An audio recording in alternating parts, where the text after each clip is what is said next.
Olá, Nutri! Hoje eu vou te falar um pouquinho mais sobre carboidrato durante o treino.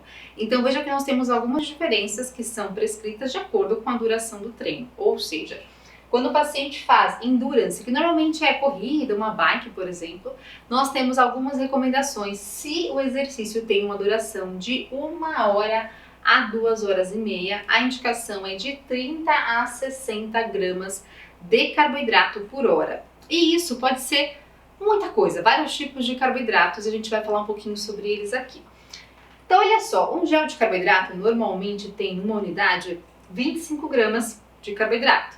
Então vejam que é uma possibilidade, eu sei que está um pouquinho abaixo daqui, mas de repente para você começar a aplicação para esse paciente é uma possibilidade.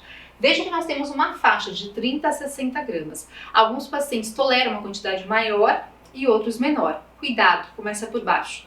Porque muitos pacientes têm intolerância ou até mesmo assim alguns sintomas não tão interessantes com esse excesso de carboidratos. Afinal, nós temos proteínas lá no intestino que absorvem esses carboidratos, mas elas têm um limite, elas são saturadas. E nesse sentido, é importante que você veja o que seu paciente tolera. A gente chama isso até de training the gut, treinar o intestino do atleta ou do desportista para que exista uma maior absorção de carboidratos. Outra questão interessante, o Gatorade, claro que tem várias marcas, né, gente, é só uma exemplificação.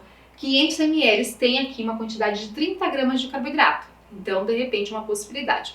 Outro ponto importante é pensar sempre na hidratação do seu paciente ao longo desse exercício e também nos eletrólitos, que é um ponto importante nesse isotônico. Então, além disso, nós temos também a maltodextrina, que é praticamente só carboidrato, né? Em 40 gramas do pozinho nós temos 38 gramas de carboidrato.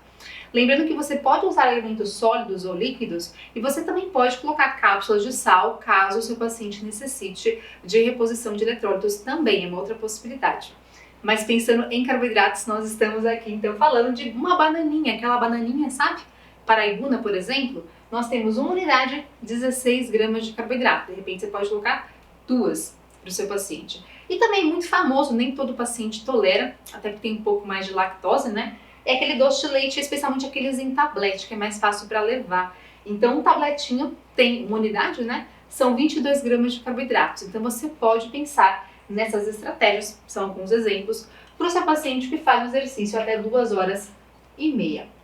Além disso, nós também temos recomendações para uma duração maior do exercício, ou seja, de 2 horas e meia a 3 horas. Aqui nós colocamos acima de 90 gramas de carboidrato por hora. E aqui é importante pensar em múltiplos transportadores. Afinal, a quantidade de carboidrato é muito maior, então nesse sentido é importante usar mais transportadores intestinais de transporte de glicose e também de frutose. Então lembre que a gente tem o SGLT1 que transporta basicamente, especialmente a glicose, e o GLUT5 especialmente a frutose. Ou seja, nós podemos colocar uma proporção nessa alimentação de 2 partes de glicose para uma parte de frutose. E lembrando que é acima de 90 gramas por hora, a gente pode colocar 100, 110, depende muito do paciente, é acima de 90, e isso você vai identificar de acordo com o seu paciente o quanto que ele tolera, e isso pode ser aumentado também de acordo com o treino e etc. Veja então a maltodextrina que tem 25 gramas de maltodextrina tem 25 gramas de glicose. Se eu pensar, por exemplo, na sacarose, 50 gramas de sacarose, ela vai ter uma combinação de metade 25 gramas de glicose e a outra metade 25 gramas de frutose.